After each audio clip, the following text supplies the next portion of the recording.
இதை ஏற்கனவே நான் ஒரு 2-3 மாதம் முன்னாடி 2-3 பேட்டியில் சொல்லிட்டேன். அவர் சொந்த தயாரிப்பில் தான் படம் பண்ண போகிறாரு. இப்போ அவர் ஒரு தயாரிப்பு நிறுவனத்தில் போய் கமிட் ஆகிறாரு வச்சுக்கோங்களேன். சில பேர் சொல்கிறாங்க அவர் இவ்வளோ சம்பளம் கேட்டார், அவ்வளோ சம்பளம் கேட்டார், அந்த சம்பளத்தை கொடுக்குறதுக்கு யாருமே தயாராக இல்லை. அது எல்லாமே ஒரு மாதிரி மிக மிக மிக பொய்யான விஷயம்தான். இப்போ நீங்கள் என்ன நினைக்கிறீங்க? இப்போ ஜெயிலர் 2 வந்து 1000 கோடி பண்ணணுன்னு நான் சொல்லணும்னு நீங்கள் நினைக்கிறீங்களா? கண்டென்ட் இல்லாத படங்கள் வந்தால் ஓடுறதுக்கு வாய்ப்பே இல்லை.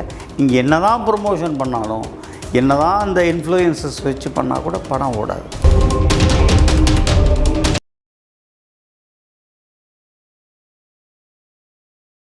சார் வணக்கம். வணக்கம் சார், எப்படி இருக்கீங்க? நல்லா இருக்கேன் முருகா. சார், ஜனநாயகன் கிட்டத்தட்ட 2வது வீக்கெண்டு முடிஞ்சிடுச்சு. முதல் வீக்கெண்டு முடிஞ்சு 2வது வீக்கெண்டும் முடிஞ்சிடுச்சு. தமிழ்நாட்டில் எப்படி இருக்குது? என்ன இது வரைக்கும் வசூல் பண்ணியிருக்கு? மிக பிரமாதமாக இருக்குது. 145க்கு மேலே போயிடுச்சு. கரெக்டான ஃபிகர் நாளைக்கு காலையில் எனக்கு வந்துடும். ஓகே சார், இது படம் வந்து எதிர்பார்த்த அளவுக்கு வந்து அந்த வெற்றி அடைஞ்சிது அப்படி எடுத்துக்க முடியுமா சார்? கண்டிப்பாக எதிர்பார்த்ததை விட சிறப்பான வெற்றியை அடைஞ்சிருக்கு. வழக்கமாக விஜய் படங்கள் வந்து தமிழ்நாட்டில் எந்த படம் வந்தாலும் அந்த அளவுக்கு ஒரு வசூல் பண்ணுமே, அந்த அளவுக்கு வசூல் பண்ணியிருக்காங்க. ஆமாம், அது அதை நோக்கி போயிட்டே இருக்குது படம். இப்போ இந்த 2வது வர வீக்கெண்ட்லாம் டிக்கெட் கொடுத்து எங்களால் சமாளிக்கவே முடியலையே. சரி சார், இப்போது ஸ்பைடர்மேன் 2 வந்து நல்லா போயிட்டுருக்குன்றாங்க, அது உண்மையாக சார்? பிரமாதமாக போயிட்டுருக்கு. சரி சார், இப்போ அடுத்த வாரம் வந்து இந்த வாரம் வந்து டிசி ரிலீஸ் ஆகுது, அடுத்த வாரம் ஒரு 2-3 படங்கள் ரிலீஸ் ஆகுது சார். இந்த வாரம் 7ஆம் தேதி டிசி, 14ஆம் தேதி சூர்யா படம், 20ஆம் தேதி 8 படம் இருக்குது. 3 மலையாள படம், 2 கன்னட படம், ஒரு ஹிந்தி படம், எல்லா லாங்குவேஜ் படமும் வந்துட்டுருக்கு. 20 பயங்கர டைட்டு, 26 டாக்ஸிக்கு.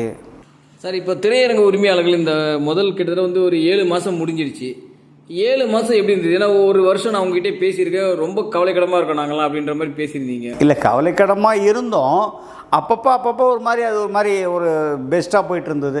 ஃபஸ்ட்டு அந்த டி நல்லா போயிடுச்சு, அந்த வித்து லவ் நல்லா போச்சு, தாய்க்கிழவி நல்லா போச்சு, துரந்தர் சூப்பர், அந்த யூத்து நல்லா போச்சு. அதுக்கப்புறம் அந்த கட்டா குஸ்தி பார்ட் 2 அது கூட நல்லா போச்சு. அப்புறம் அந்த இதயம் முரளி அதுவும் நல்லா போச்சு. அதுக்கப்புறம் கருப்பு சூப்பர் டூப்பர் ஹிட்டு. அதுக்கப்புறம் இப்போ ஜனநாயகன் ஹிட்டு, ஸ்பைடர்மேன் ஹிட்டு. வரிசையாக இன்னொரு 6-7 மாதத்துக்கு எங்களுக்கு தொடர்ந்து படங்கள் இருக்குது. ஸோ பயப்பட வேண்டிய அவசியம் இல்லை. தியேட்டர்காரங்க சஸ்டெயின் பண்ண முடியும். கண்டிப்பாக they are able to manage. Sir, இப்போது சமீபத்தில் அஜித் அவர்களுடைய படம் வந்து டேர் டெவில் அப்படின்னு பேர் வச்சுருக்காங்க, நீங்கள் பார்த்துருப்பீங்கன்னு நினைக்கிறேன். சொந்த தயாரிப்பு நிறுவனத்திலே படம் பண்ணுறாங்க. இதை ஏற்கனவே நான் ஒரு 2-3 மாதம் முன்னாடி 2-3 பேட்டியில் சொல்லிட்டேன். அவர் சொந்த தயாரிப்பில் தான் படம் பண்ண போகிறாரு. ப்ளஸ் ஆதிக்கு தான் டைரக்டர். இது ரெண்டையுமே ரொம்ப ஆரம்பத்துலேயே நான் டிக்ளேர் பண்ணி முடிச்சுட்டேனே. இதில் ஒன்றும் சந்தேகத்துக்கு இடமே இல்லையே. இல்லை சார், ஏன்னா பெரும்பாலும் வந்து அஜித் அவர்கள் சொந்த தயாரிப்பு நிறுவனம் ஆரம்பித்ததாவோ இல்லை சொந்த தயாரிப்பு நிறுவனத்தில் படம் பண்ணதாவோ சரித்திரமே இல்லை இத்தனை ஆண்டு காலத்தில். திடீர்னு ஏன் வந்து அவர் சொந்த தயாரிப்பு? உங்களோட கேள்வி நியாயமான கேள்வி, ஒரு பிரச்சனையும் இல்லை. இப்போ அவர் ஒரு தயாரிப்பு நிறுவனத்தில் போய் கமிட் ஆகிறாரு வச்சுக்கோங்களேன். சில பேர் சொல்கிறாங்க அவர் இவ்வளோ சம்பளம் கேட்டார், அவ்வளோ சம்பளம் கேட்டார், அந்த சம்பளத்தை கொடுக்குறதுக்கு யாருமே தயாராக இல்லை. அது எல்லாமே ஒரு மாதிரி மிக மிக மிக பொய்யான விஷயம்தான். அவர் என்ன நினைக்கிறாருன்னா கன்வீனியன்ஸ் வேணும்னு நினைக்கிறார். இப்போ ஒரு எக்ஸ்ன்ற கம்பெனிலேயோ ஒய்ன்ற கம்பெனிலையோ போய் கமிட் ஆகிட்டார்னா இவ்வளோ சம்பளம் அதை அவங்க கொடுத்துருவாங்க. பட் அவங்க டேட் ஃபிக்ஸ் பண்ணுவாங்க. இன்ன டேட்டில் ஷூட் ஆரம்பித்து இன்ன டேட்டில் ஷூட்டு முடிக்கணும்னு சொல்லிட்டு. அது அவரால் இப்போ இருக்கிற நிலைமையில் முடியாது. ஏன்னா அவர் ரேஸும் போகணும் ப்ளஸ் ஷூட்டும் போகணும்.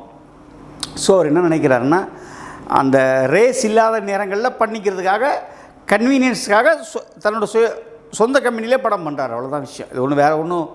இது ஒன்றும் பெரிய ரகசியமான விஷயம் இல்லை. இதை நான் ஒரு 2 மாதம் முன்னாடியே சொல்லிட்டேன் நான். இதை இல்லை சார், பெரும்பாலும் என்ன சொல்கிறாங்கன்னா அஜித் வைத்து படப்படுக்க தயாரிப்பாளர்களே இல்லை அப்படின்ற மாதிரி தானே சார் பேசுனாங்க. அதான் முதலே சொல்லிட்டேன், அது தவறான தகவல், தப்பான தகவல், அது பொய்ன்னு சொல்லிட்டேன். இப்போ அடுத்தடுத்த மாதங்களில் பார்த்தீங்கன்னா முன்னணி நட்சத்திரனோட படங்கள் நிறைய வருது. சூர்யா படம் வருது, இப்போ ரஜினி சார் படம் வருது. அதுக்கப்புறம் பார்த்தீங்கன்னா தீபாவளிக்கும் வந்து தனுஷ் படம் வந்து தீபாவளி தள்ளுன்றாங்க. ஓம் திரைப்படம், சிவகார்த்திகேயன் படம், சிம்பு படம், ஒரு 4-5 பெரிய நடிகர்களுடைய படம் வெயிட்டிங்லேயே இருக்குது. ஸோ இது எல்லாமே வந்து திரையரங்கு உரிமையாளர் வரப்போகிற காலங்களில் காப்பாற்றணும்னு நினைக்கிறீங்களா? கண்டிப்பாக காப்பாற்றணும்னு நினைக்கிறேன், மட்டும் இல்லை காப்பாற்றணும்னு ஆண்டவனை வேண்டிக்கிறேன். சார், இந்த உங்களுக்கே தெரியும் தமிழ் சினிமாவில் இந்த 1000 கோடி வசூல் அப்படின்றது வந்து ஒரு கேள்விக்குறியாகவே இருக்குது, இன்னமும் நிற்குது. அதில் கிட்ட போய் தொட்டு பார்த்து வந்து ஒரு 2-3 படங்கள் தான். ஒரு ஜெயிலரு, ஒரு 2.0, அதுக்கப்புறம் இந்த லியோ, இந்த மாதிரி படங்கள்லாம் கொஞ்சம் கிட்ட போய்ட்டு வந்திருக்கு. 1000 கோடிக்கு வந்து சாத்தியம் தமிழ் சினிமாவுக்கு சாத்தியம் இருக்குமா இருக்காது? சாத்தியமே இல்லை. இந்தி ஸ்க்ரீன்ஸில் நீங்கள் 8 வாரம் ஓடிடின்னு எக்ரிமெண்ட்டோட காப்பி கொடுத்தா தான் அவங்க ஸ்க்ரீன்ஸ் போடுவாங்க. அவங்க அதிகமான ஸ்க்ரீன்ஸ் போட்டால் தான் உங்களுக்கு 1000 கோடி சாத்தியம். அது இல்லாத வரைக்கும் 1000 கோடி சாத்தியமே இல்லை. சார் ஜெயிலர் 2க்கு அந்த வாய்ப்பு இருக்கா? அந்த மாதிரி டிஸ்கஷன் பண்ணியிருக்காங்களா? அவங்க எத்தனை வீக்ஸ் கழித்து ஓடிடி போடுறாங்கிறத பொறுத்து இருக்குது. இப்போ தக்க லைஃப்லாம் வந்துடலாம். அவர் 8 வீக்ஸ் ஆஃப்டர் ஓடிடி தான் சைன் பண்ணார். பட் படம் சரியில்லாதனால அது அந்த அந்த நம்பரை ரீச் பண்ணல சார். ஏன்னா ஜெயிலரே கிட்டத்தட்ட வந்து ஒரு 650 கோடி கிட்ட கலெக்ட் பண்ணிச்சு, உங்களுக்கே தெரியும். So world wide. ஸோ அப்படி இருக்கும்போது பார்ட்டுக்கும் அதோடய கொஞ்சம் எக்ஸ்பெக்டேஷன் இருக்கும்ல சார்? இருக்கும். இப்போ நீங்கள் என்ன நினைக்கிறீங்க? இப்போ ஜெயிலர் 2 வந்து 1000 கோடி பண்ணணுன்னு நான் சொல்லணும்னு நீங்கள் நினைக்கிறீங்களா? அது படம் ரிலீஸ் ஆன அன்றைக்கி காலையில் ஷோ பார்த்துட்டு அந்த காலையில் ஷோ முடிஞ்சோன்னு எனக்கு கேளுங்க, எத்தனை 1000 கோடி இல்லை எத்தனை 100 கோடி அடிக்கும்னு நான் சொல்லிடுறேன். நான் இப்போ என்னால் சொல்ல முடியாது. தமிழ்நாட்டில் அதிக வசூல் செய்த திரைப்படம் ஜெயிலர் அப்படின்றத நீங்கள் தான் ஆணித்தனமாக சொல்லிக்கிட்டு இருக்கீங்க. இப்போவும் ஆணித்தனமாக சொல்கிறேன். அதை நீங்கள் மட்டும் தான் சொல்லிக்கிட்டு இருக்கீங்க, இன்னமும் சொல்லிக்கிட்டு இருக்கீங்க. அதனுடைய வசூல் என்னன்னு எனக்கு தெரியும். ஆனால் இப்போதைக்கு தமிழ்நாட்டில் நம்பர் 1 ஜெயிலர் தான் அப்படின்னு சொல்லும்போது அதனுடைய வசூல் பார்ட்டுன்றது மேக்ஸிமம் அதோடைய வசூல் அதிகமாக தான் சார் வந்திருக்கு. எல்லா படங்களுமே இங்கே பார்ட் வரிசை எடுத்து பார்த்தீங்கன்னா பார்ட் 1 பார்ட் 2 அதிகமாக தான் சார் வந்திருக்கு. அப்படிலாம் கிடையாது. பொன்னியின் செல்வன் பார்ட் 1 என்ன வசூல், பார்ட் 2 என்ன வசூல், அதெல்லாம் கிடையாது. அதெல்லாம் அந்த தப்பான தகவல் கொடுக்காதீங்க. ஜெயிலர் 2 என்ன வசூல் பண்ணுங்கிறது ஜெயிலர் 2 படத்தை காலையில் 9 மணி ஷோ பார்த்துட்டு மத்தியானம் 12 மணிக்கு நான் சொல்கிறேன் சார். அதே மாதிரி இந்த ரஜினி சார் கமல் சார் சேர்ந்து நடிக்கிற படம் வந்து வராது அப்படின்ற மாதிரி சொல்கிறாங்களே, இது உண்மையா சார்? இது வரைக்கும் டேக் ஆஃப் ஆகலை. இல்லை, அவங்க வந்து படம் அனௌன்ஸ்மெண்ட் தான் பண்ணியிருக்காங்க. ஆனால் எப்போ ஷூட்டிங் ஸ்டார்ட் ஆகும் இன்னும் எந்த விதமான அறிவிப்பும் அறிவிக்கல சார் அவங்க. அதான் நானும் சொல்கிறேங்க, இது வரைக்கும் டேக் ஆஃப் ஆகலைன்னு சொல்கிறேன். டேக் ஆஃப் ஆனோன்னே எல்லாருக்கும் தகவல் கிடைக்கும், எனக்கும் தகவல் கிடைக்கும். எனக்கு முன்னாடியே கூட உங்களுக்கு தகவல் கிடைக்கலாம். சார், இப்போ முதலமைச்சர் விஜய் அவர்கள் வந்து மீண்டும் சினிமா நடிப்பார்னு எதிர்பார்க்கலாமா? நான் எதிர்பார்க்குறேன். இல்லை, நீங்கள் எதிர்பார்க்க சார் ஜென்ரலாக கேட்குறேன். இப்போ ஆந்திராவில் சார், இப்போ ஒரு முதலமைச்சராக இருக்கிற ஒரு சினிமா நடிக்கக்கூடாது என்ற சட்டத்துலேயுமே கான்ஸ்டியூஷன் ஆஃப் இந்தியாலேயோ Indian penal code, civil procedure code, இந்த பாரத் நியாய் ஆக்ட் எதுலேயுமே இல்லை. பட் அவர் நடிக்கிறதுக்கு வாய்ப்பு இருந்து அவர் மனசு இருந்தார்னா ஒரு கெஸ்ட் ரோல் கூட பண்ணலாம், ஒரு கேமியோ கூட பண்ணணும்னு நான் விரும்புகிறேன். அவரை வேண்டி விரும்பி கேட்டுக்கொள்கிறேன். சார், ஏன்னா உங்களுக்கே தெரியும் ஆந்திராவுடைய டெப்டி சிஎம் படம் பண்ணிக்கிட்டு தான் இருக்காரு. டெப்டி சிஎம்மாக இருந்தால் ஒரு படம் பண்ணிக்கிட்டு தான் இருக்காரு. ஏன் எம்ஜிஆர் அவர்களும் முதலமைச்சர் ஆன பிறகு கூட ஒரு படம் நடிச்சு கொடுத்தாருன்னு கேள்விப்பட்டேன். இல்லை, ஒன்றும் இல்லை. அவர் முடிச்சுட்டு அந்த கடைசியாக வந்த படம் மதுரை மேட்ட சுந்தரபாண்டி முதலமைச்சர் ஆன பிறகு ரிலீஸ் ஆச்சு அந்த படம். ஸோ அந்த மாதிரி வந்து நடிப்பார்னு மக்கள் வந்து விரும்புகிறாங்களா சார்? நடிக்க மக்கள் விரும்புகிறாங்க சார், நாங்களும் விரும்புகிறோம், தேட்டருக்காரங்க விரும்புகிறோம். எங்களுக்கு பெரிய கலெக்ஷன் கிடைக்கும், கெல்லாப்பெட்டி ரொம்பவும் நாங்கள் விரும்புகிறோம். சார், இப்போ உங்களுக்கே தெரியும், இப்போ நடிகர் தனுஷ் அவர்களோட அரசியல் ஆசை வந்துருச்சு. அதனால் வந்து அரசியல் ரீதியான நிறைய விஷயங்களை முன்னேற போகிறாரு அப்படின்ற மாதிரி செய்திகள் வருது. ஸோ இப்போ வந்து நடிகர்கள் எல்லாருமே அரசியல் பக்கம் போயிட்டு அந்த சினிமா துறை என்ன ஆகுமோ அப்படின்ற மாதிரி யோசிச்சிருக்கீங்க நீங்கள்? ஒன்றும் இல்லை. இப்போ இருக்கிற நடிகர்களை சினிமாவை நோக்கி அரசியல் நோக்கி போயிட்டாங்கன்னா வேறு ஒரு செட் ஆஃப் நடிகர்கள் நடிக்க வந்துடுவாங்க. இதில் ஒன்றும் ஒரு பெரிய ஒரு விஷயமே ஒன்றும் கிடையாது சார். ஒரு 10 நடிகர்கள் அப்படியே அரசியலுக்கு போயிட்டாங்கன்னா கூட திரும்ப ஒரு 12 நடிகர்கள் உள்ள சினிமா நடிக்க வந்துடுவாங்க சார். சினிமா நடிக்க வருவாங்க சார். சினிமா நடிக்க வந்தாலும் நல்ல படங்கள் கொடுக்கணும், மக்களை கவரணும், வசூல். இப்போ நீங்கள் இந்த 10 பேர் போயிட்டாங்கன்னு சொன்னீங்கல்ல, இவங்க எல்லாமே படத்துலேயே எல்லாமே ஒரு மாதிரி அந்த 500 கோடி 200 கோடியில் வசூல் பண்ணவங்க தானே. 200 கோடி வரலாம் கூட சார். ஒரு செட் ஆஃப் ஸ்டார்ஸ் இருக்கும்போது அடுத்த செட் ஆஃப் ஸ்டார்ஸ் வந்துட்டாங்க உள்ள. இப்போ உங்களுக்கே தெரியும், ரஜினி கமல் சார் இருக்கும்போது சத்யராஜ், பிரபு, பாக்யராஜ், பாண்டியராஜ் பல நடிகர்கள் உள்ள வந்தாங்க. இப்போவும் பிரதீப் ரங்கநாதன் இருக்கிறாரு, மணிகண்டன் வராரு, அந்த கவின்கிற அந்த தம்பி வராரு, பல பேர் வர்றாங்க. இப்போ வந்து துல்கர் சல்மான் வராரு, அந்த பகத் பாசில் வராரு, எல்லோரும் வந்துட்டு தானே இருக்காங்க. இவ்வளோ படம் போயிட்டுருக்கும்போது மஞ்சுமல் பாய்ஸ்னு ஒரு படம் ஜெயிக்கலையா? மஞ்சுமல் பாய்ஸில் யார் ஹீரோ சார்? பரியேறும் பெருமாளில் யார் சார் ஹீரோ? சும்மா ஏன் சார் போட்டு வருஷத்தில் ஒரு படம் தான் சார். வருஷத்தில் ஒரு படம் சார். இப்போ நீங்கள் சொல்கிற சோகால் நடிகர்களுக்கும் வருஷத்துக்கு ஒரு படம் தான் சார் ஜெயிச்சிச்சு. வருஷத்துக்கு 3 படம் கொடுத்து நடித்து ஜெயிச்ச நடிகர் யார் சார்? அதெல்லாம் அந்த காலம் சார். ரஜினி சார் ஒரே வருஷத்தில் 3 படம் நடித்தார். பணக்காரன், மாப்பிள்ளை, ராஜாதி ராஜா, பொன்மன செல்வன், பாட்டுக்கு ஒரு தலைவன் 3 படம் விஜயகாந்த் சார் கொடுத்தாரு. மைக்கேல் மதன காமராஜன் அந்த ஒரு 3 படம் கமல் சார் கொடுத்தாரு. அதெல்லாம் அந்த காலம் சார். இந்த காலத்தில் கிடையாது சார். எல்லாருமே 1 வருஷம் 2 வருஷம் டைம் எடுத்துக்கிறாங்க சார். நீங்களே சொல்ல வந்தீங்க சார், அந்த காலத்தில் வந்து அப்படி பண்ணாங்கன்ட்டு. இப்போ இந்த காலத்தில் இவங்களால பண்ண முடியலையா, இல்லை மார்க்கெட் இந்த அளவுக்கு விரிவானதுனால பண்ண விருப்பப்படலையா? அது நீங்கள் அவங்கள தான் கேட்கணும், எனக்கு தெரியல. இல்லை, உங்களுடைய கருத்து ஒன்று இருக்கும்ல சார்? எனக்கு கருத்து இந்த விஷயத்தில் எனக்கு என்னால் கருத்து சொல்ல முடியாது. ஏன்னா வருஷத்துக்கு 2 படம் கொடுங்க நம்ம அவங்கள்ட்ட வேண்டுகோள் வைக்கிறோம். ஆனால் அவங்க வருஷத்துக்கு 1 படம் தான் கொடுக்குறாங்க. காரணம் என்னங்கிறது அவங்களுக்கு தான் தெரியும். இல்லை சார், முன்னாடிலாம் உங்களுக்கே தெரியும், ஒரு தேட்டரில் வர வசூல் மட்டும்தான் அன்றைக்கி வந்து வசூல். இன்னைக்கு OTT, television, overseas rights, other rights, audio ரைட்ஸ்னு இல்லை நீங்கள் சொல்கிற எல்லா ரைட்ஸுமே பல வருஷமாக இருந்துக்கிட்டு தான் இருக்குது. ஓடிடிங்கிற ஒன்று மட்டும்தான் இப்போ புதுசாக இந்த கொரோனா காலகட்டத்தில் வந்துக்கிட்டு இருக்கு. பாக்கி எல்லா ரைட்ஸும் ஓவர்சீஸ் ரைட்ஸ் அப்போவும் இருந்தது, இப்போ சேட்டலைட் ரைட்ஸ் அப்போவும் இருந்தது. நீங்கள் சொல்கிற எல்லா ரைட்ஸும் அப்போவே இருந்த விஷயம்தான். இல்லை சார், அதை தான் கேட்க வரேன். இன்றைக்கி ரைட்ஸ் இருந்ததுனால தயாரிப்பாளருக்கு நம்ம ஏன் படம் பண்ணோம், நம்மளே சொந்த பேனரில் படம் பண்ணி நம்மளே எடுத்துக்கலாமேன்ற இதில் அந்த விஷயத்தால எல்லாரும் சொந்த பேனர் நடிக்கிறாங்களா? இப்போ அப்படி எடுத்துக்க முடியுமா?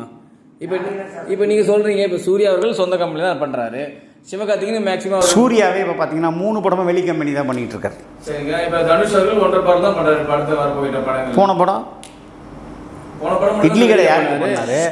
கரா யாருக்கு பண்ணாரு? ஓம் வந்து அவர் பண்ணாங்க சார், 1.5 படம் தான். நான் கேட்குறது இட்லி கடை யாருக்கு பண்ணாரு? கரா யாருக்கு பண்ணாரு? இப்போ வரப்போ 2 படங்களும் ஓம், அப்புறம் என்ன படம்? தமிழ் முருகன், ரெண்டுமே 1.5 படம் தானே சார்? தமிழ் முருகன் 1.5 படம் இல்லை, ஜாயின்ட் ப்ரொடக்ஷன் தான். அவங்க ஜாயின்ட் ப்ரொடக்ஷன் தானே, 2 ப்ரொடக்ஷன் சேர்ந்து தானே பண்ணுறாங்க. இதுக்கு எனக்கு பதில் சொல்ல தெரியல. இல்லை சார், ஏன்னா அந்த காசு எல்லாமே தயாரிப்பாளர் தானே சார். அது இப்போ ஒரு படத்தோடைய ஓடிடி உரிமை, தொலைக்காட்சி உரிமை எல்லாமே தயாரிப்பாளர் சேரும்போது நடிகர்கள் எல்லாருமே நம்ம ஏன் தயாரிப்பாளருக்கு படம் பண்ணுறதா நீங்கள் தயாரிப்பாளர்களுக்கு முன் வரது இல்லையா படம் எடுக்குன்னு கேட்குறேன் நான். தெரியல, நீங்கள் அவங்கள்ட்ட கேட்கணும் சார். நீங்கள் ஒரு திரையரங்க உரிமையாளர், நீங்கள் அதெல்லாம் யோசிக்கல. இல்லை, திரையரங்க உரிமையாளர் யோசிக்கலாம் முடியல, எங்களால் ஒன்றுமே பண்ண முடியாது. நடிகர்களோட டிசிஷன் சொல்லி விட்டுருக்கீங்க. Yes, correct. நடிகர்களோட டெசிஷன் தான் இது. இல்லை, இப்போ பல தயாரிப்பாளர்கள் படமே எடுக்கிறதில்ல. உங்களுக்கு தெரியும், பெரிய பெரிய நிறுவனங்கள்லாம் என்ன ஆச்சரியம்னு தெரியும். உங்களுக்கு தெரியும், Vijaya production, Gemini film circuit, AVM, அது அப்படின்னு எப்போயோ 1-2 படங்கள் தான் இந்த சூப்பர் குட்ஸ் சத்யஜோதினு எடுத்துகிட்டு இருக்காங்க. கோவை தம்பியில் எவ்வளோ படங்கள் எடுத்துகிற உங்களுக்கு தெரியும். மதலான் பிக்சர்ஸ், எவ்வளோ தயாரிப்பு நிறுவனங்கள் இன்றைக்கி வந்து படம் பண்ணுறது கிடையாது. படம் பண்ணுவோம், அவங்களுக்கு இன்ட்ரெஸ்ட் இல்லைன்னு நினச்சிக்கலாமா? அவங்களுக்கு படம் பண்ண இப்போ விருப்பம் இல்லைப்பா, இப்போ இருக்கிற வியாபாரத்தில் எங்களால் படம் பண்ண முடியாதுன்னு விட்டுறாங்களா அவங்க? அப்படிதான் அதை நீங்கள் அவங்கள்ட்ட கேட்கணும். எனக்கு சத்தியமாக அவங்க சார்பாக பதில் சொல்லக்கூடிய அதிகாரம் எனக்கு இல்லை. நான் தியேட்டர் ஓனரு, தியேட்டருக்காரரை இந்த விஷயத்தில் கருத்து சொல்ல முடியாது முருகன். அது இந்த கருத்து அவங்களோட கருத்து, அவங்க தான் பதில் சொல்லணும். இல்லை சார், உங்களுக்கே தெரியும், ஒரு 20 வருஷத்துக்கு முன்னாடி, ஒரு 15 வருஷத்துக்கு முன்னாடி வந்து ஒரு 90 சென்டரில் படம் ரிலீஸ் ஆகும். ஒரு பெரிய முன்னணி பண்ண ஒரு 90 சென்டர், அடுத்த கட்ட நடிகர்கள்லாம் ஒரு 70-60 சென்டர் ரிலீஸ் ஆகும். ஆனால் இன்றைக்கி அப்படி கிடையாது. எல்லா ஊர்லேயுமே படத்தை போட்டுடுறாங்க. ஸோ எல்லா ஊர்லேயும் படத்தை போடுறதுனால இந்த 100 நாள், 150 நாள், 170 நாள் இந்த மாதிரி படங்கள் இன்றைக்கி ஓடுறதே பெரிய அபூர்வம். 2 வருஷத்துக்கு ஒரு படம் 3 வாரம் 4 வாரம் ஓடுறதே பெரிய அபூர்வமாக இருக்குது.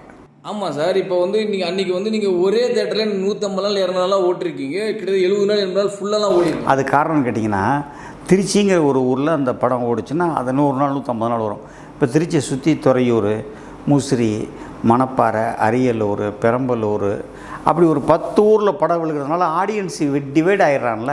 அப்போ நீங்கள் சொல்கிற 100 நாள் 150 நாள் வராதுல்ல? இல்லை, வராது. அன்றைக்கி இருந்த அந்த சினிமா உலகம் நல்லா இருந்துன்றீங்களா, இப்போ இருக்க சினிமா நல்லா இருக்குன்றீங்களா? எல்லா உலகமும் நல்லா தான் இருக்குது. மாற்றம் ஒன்று தான் மாற்றம் இல்லாதது. இதை நாம் ஒன்றுமே செய்ய முடியாது. நல்ல படங்கள் வந்தால் ஓடும், கண்டென்ட் உள்ள படங்கள் வந்தால் ஓடும், கண்டென்ட் இல்லாத படங்கள் வந்தால் ஓடுறதுக்கு வாய்ப்பே இல்லை. நீங்கள் என்ன தான் ப்ரொமோஷன் பண்ணாலும், என்ன தான் அந்த இன்ஃப்ளூயன்சஸ் வச்சு பண்ணால் கூட படம் ஓடாது. சரி சார், நம்ம உங்கள் கருத்துக்கு மிக்க நன்றி சார். நம்ம தொடர்ந்து இன்னும் நிறைய விஷயங்கள் பேசுவோம். ஜெயிலர் வருது, விஸ்வநாதன் சன்ஸ் வருது, அந்த டைமில் நம்ம தொடர்ந்து பேசுவோம். Thank you very much sir. எல்லா படமும் ரிலீஸ் ஆனதுக்கப்புறம் அன்றைக்கி சாயங்காலமாக அடுத்த நாள் காலையில் என்கிட்ட பேசுங்க. எல்லா டீட்டெயில்ஸ் நான் கொடுக்குறேன். நன்றி. இது போல பல வீடியோக்களை கண்டு மகிழ எங்களது ரீசன்ட் வாய்ஸ் சேனலை மறக்காம சப்ஸ்கிரைப் பண்ணுங்க.